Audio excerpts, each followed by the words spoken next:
So you're browsing through your professor's, college professor's, seminary professor's library, and you come across these three Greek grammars.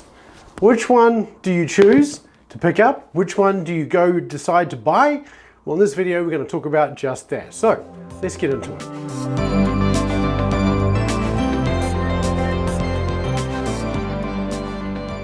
Hey, I'm Darryl Berling from Master New Testament Greek, and I help people like you with the tools, habits, and systems to master the Greek of the New Testament. If you're interested in learning Greek, go download my free roadmap to mastery at masterntgreek.com/roadmap, and it'll give you an overview of what the process is like, how long it'll take, what to expect, and all that kind of thing. One of the questions that I sometimes get is, why don't you review any intermediate Greek grammars? Well, there's not really a good reason why I don't do that. I'd like to do more of it, but in this video, what I want to do and what I thought I would do is actually just take a quick look at three of possibly, arguably, the most common intermediate Greek grammars available today, and just sort of do a bit of a review or just a bit of a comparison really between them to sort of see, which one you would choose for what place and what purpose, and so on. Now, if you want to see me do an actual in-depth review of any of these or each of these grammars, then leave a comment in the comment section below. I'd love to hear from you there. It always helps me to think through, what kind of material do you want to see. So if this will be useful, just let me know in the comment section below. So the thing with each of these different grammars is that they all have essentially the same target audience. They each have essentially the same usage. They're all designed for a classroom kind of usage. They all have much the same content, but as you can see, they have very different levels of detail. We have Wallace's 700 plus page tome. We have Going Deeper with New Testament Greek. This is the revised edition, which is I think about 300 and something pages. And then we have Mathewson and Emig just tipping the scale at just over 200 pages in intermediate Greek.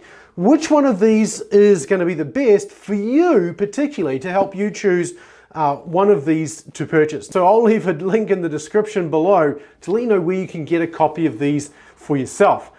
You can also get them, of course, on christianbook.com and Amazon and so on as well. But I want to give you a bit of a help in terms of how do you know which one to purchase. So let's talk about each of them individually, and then I'll wrap it up together by sort of just talking about where I would choose one over the other and so on. Let's start with the tome. The oldest, probably the most widely used intermediate Greek grammar today, Dan Wallace's very widely respected and rightly so Greek grammar beyond the basics. This is really the intermediate Greek grammar that you're most likely to be suggested or required to purchase if you go through a second or third year Greek grammar course. When I went through second year Greek, we had to read this cover to cover. I had other people in other classes in the same seminary who had to read it cover to cover once per semester, and we had 2 semesters of intermediate Greek, so they had to read through this twice. I don't know that I would recommend that, but nonetheless, a lot of professors and going through intermediate Greek or Greek exegesis will recommend this grammar. And the reason for that is essentially this grammar is really designed for people who are doing Greek exegesis. That's what this is about. And the argument that Wallace makes here is that much exegesis, and I'm quoting him here, he says, much exegesis is not properly based on syntax. Too many works on syntax show little concern for exegesis. In other words, there are some grammars on the market when Wallace was writing this that focus on syntax but really don't use it for exegesis, don't really talk about how does this apply when you're exegeting the text, when you want to preach from the text, and so on. And so this grammar is really designed to help you think through not only the syntax, but the significance of it and what it means for the meaning of the text. And I think, honestly, I really like this approach to the thing I like about this really is that Wallace has a very high view of Scripture, and that comes out really well. Not that the others don't, they do, but this really comes back to the way Wallace is approaching the language. He holds a high view of Scripture, which then requires that he goes to understand the text as best he can, knowing that every word is inspired by God and therefore chosen for a reason, and its relationship to the other words in the context also has a purpose, at least in the mind of God, if not even in the mind of the original authors as well. And where he really goes with this, and I think this is a significant point for us today, the result of this fact that you've got all these books that focus on syntax but not exegesis, he argues, is that intermediate students do not see the relevance of syntax for exegesis, and exegetes often misuse syntax in their exegesis. This work attempts to offer an initial corrective to this situation by properly grounding the exegesis in the idioms of the language and by orienting the syntax to its exegetical value. Now, you can argue with that perhaps a little, but it's hard to, I think, refute what he's saying entirely. And you don't have to go much further than really looking at a number of exegetical commentaries that are out there, and there's no one exegetical commentary, but whenever you get exegetical commentaries that stand on one position against perhaps another position, they're often going to do that on the basis of the exegesis and the exegetical value of the syntax. And that's really what Wallace is getting at. You've got different commentators that come to different conclusions because they see the way the syntax is being used in a different way. And what he's trying to do here is really clarify the use of syntax and argue for one use over another in many of the passages. And that's one of the things that you really see in Greek grammar beyond the basics, is often cases you see here Wallace really arguing for a position. It's almost in some ways like this is an academic argument for Greek working a certain way. And I think there's value in that. But again, when it comes to somebody who's a student working through grammar for a second year point of view, just trying to get your head around the grammar, this then can become a little bit too technical at times and forcing you perhaps to get lost in perhaps the 32 different categories of the genitive that he has in here, or in the usage of the article, for instance, of which there are 2 chapters in this grammar. So this is, I think, really helpful from an exegetical point of view, really important if you're a pastor, but as a textbook, I'm not sure that this is the first place I would go in the classroom. And that's really what leads us to the second grammar. But before I get to that, I want to encourage you, if you're getting value out of this, if you like this kind of video, hit the like button. That does help these videos get found, and I really, really appreciate all the feedback you give me. So thank you for that. And with that said, let's get on to the next grammar, which is really a reaction against grammars like Wallace. This is David Mathewson and Elodie Emig's grammar. This is just an intermediate Greek grammar. It's the most simple title you could ever have. Syntax for students of the Greek New Testament. Again, the argument this grammar makes is that it's really a reaction in a way against grammars that tend to multiply categories such as, say, Wallace's, or perhaps, you know, maybe Moulton and Turner, or perhaps Robertson, where you've got a lot of really deep, hard to understand kind of technical material. This grammar is intended to be really a much simpler approach to the Greek of the New Testament for an intermediate Greek student. And I think this is really where there's a lot of value. They argue in this that the exegetical approach that these other grammars take is not the way we would normally understand language. And so this grammar is really born out of a desire to remove the burden of those exegetical categories from the student. And the argument they're making here really is that by multiplying categories like some of these other grammars do, it ends up allowing the exegete too much latitude to pick and choose categories on the basis of what they want to do, and it leaves them without a natural or organic understanding of how the language and the text itself is actually working. So Mathewson and Emig are making an effort here, I think, to really try and help the student understand how the language is really working without multiplying those categories. And so this is what we would call a minimalist approach to the language, rather than more of that maximalist, you know, let's get all the categories out on the table and sort of thrash out which ones are best applied. This simplifies it, in fact, rejecting in a lot of cases many of the syntactical categories, particularly around verbs, that we find in the likes of Wallace, and even going deeper with New Testament Greek and certainly other grammars, intermediate grammars as well.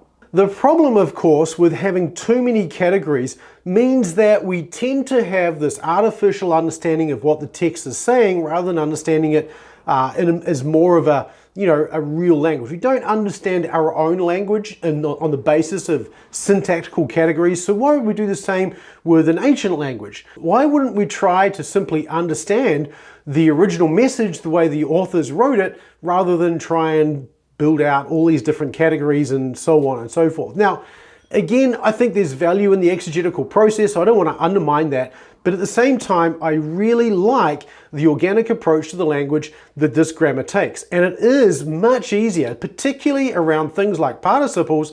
It's going to be significantly easier for a student to understand participles taking the far more simplified approach of this grammar over, say, anything you would find even in the handy guide to Greek grammar, Greek verbs, I think it is, that we find with, say, Huffman's work as well. So this is a much simpler approach, it's a much more minimalistic approach, and it's easier for students to start to understand the grammar using more natural language and as an organic living thing in its own right. So with that then, that might lead you to ask, well, what about, going deeper with New Testament Greek? Given that this is kind of a mid-size between these two, does that mean that this strikes a happy balance between those two grammars? And the answer is, yeah, not really. So here's the thing. This is essentially, you can think of this essentially as being very similar to Wallace, but it's a little better structured for a classroom. That's really how I would describe this. It's got fewer categories in it, and for instance, you don't have 32 categories of the genitive. You've got far fewer, and they just really leave the descriptive genitive open for far more, a wider range of usage. But nonetheless, it's similar in its approach to what Wallace is. And where Wallace would sometimes feel a little bit like an academic argument for or against a particular position on a verse, on even a theological point at times, this will avoid a lot of those discussions.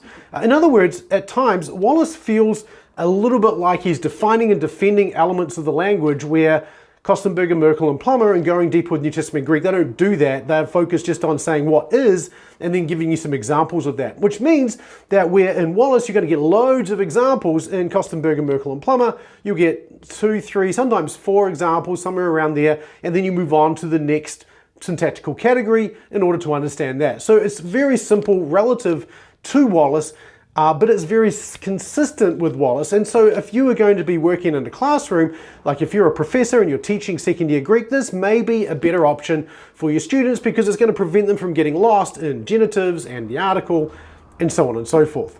And that brings me back to that question I was going to ask in the beginning, which is, which one of these should you choose? And it depends really who you are. Now, I would say that Wallace is a grammar that probably everybody wants to have on their shelf. If you're doing any sort of exegesis whatsoever, you probably want to have a copy of this on your shelf. And the reason for that, not only has it got more definition around some of the exegetical categories and things, that's a positive and a negative, as I've already discussed, but it has loads more examples, which means it's going to have loads more discussion around verses that you're interested in. And the index at the end, the scripture index that you've got at the back, is really helpful as well. So if you're looking in, say, Ephesians chapter 5, let's say you're preaching verse 22 and following, well, you can look in here to see all the times that he talks about those verses, and you can see what he talks about, and you'll find, in fact, that he actually has some significant discussions around those verses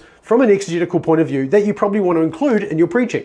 That's going to be one of the real benefits here. Now, on the other hand, if you were to use something like going deeper, you're going to miss some of those things, because it's really just more focused on giving some of the examples and telling you this is how it works, here's an example of it, and moving on. They don't deal with all of the controversy around different positions and so on in this, like you do in Wallace, like Wallace does. And perhaps that's the benefit or disadvantage, depending on how you see that, of having multiple authors. They get to just pare those things down and they critique one another, and you get, I think, a pretty well-rounded grammar overall. So this would be then my choice for a classroom grammar if the focus of that classroom is on teaching exegesis. I think this is a better all-round grammar for that second year Greek than Wallace, but I still think that you want to encourage students to have a copy of Wallace on the shelf. Now, however, this grammar, Mathewson and Emig, this is actually the grammar I use primarily in Master New Testament Greek. And the reason for that is that in Master New Testament Greek, we're teaching you to read the Greek first and foremost, understand how the language is working, and then from there form conclusions rather than coming with syntactical categories and trying to understand, well, how is this genitive working? What's the use of the dative here, and so on. This is actually helping you to understand the language more organically, and I think certainly for what I'm doing and what I want Master New Testament Greek students to achieve, this is a better grammar in that sense as well. Now, that's not to say we don't use the other grammars. We do. In fact, if you're in Master New Testament Greek, there's a very good chance you've got all three of these grammars and you use them all in different ways. So this is my base course book, but going deeper and Wallace, Greek Grammar Beyond the Basics, these are the books that I use inside the membership rather for understanding the language and sort of talking through some of the key issues and discussion points that we come across as we go through the text. So I'm interested though in your opinions. If you've been through these, which of these three do you think is right for you and why? Leave a comment in the comment section below. If you'd like me to review one of these in a bit more detail, let me know and I'm more than happy to do that at some point. If you've found this video helpful, go ahead, hit the like button again, like I said earlier on. And again, if you'd like to learn Greek and if you love the scriptures and you want to really understand it in the original language, then go download the Roadmap to Mastery at masterintegreek.com/roadmap to help you understand what's involved in the process, how long it will take, what you'll need, and all those kinds of things. Thanks again so much for watching. I look forward to serving you again in the next video. Until then, keep taking small, consistent steps toward mastery. I'll see you then.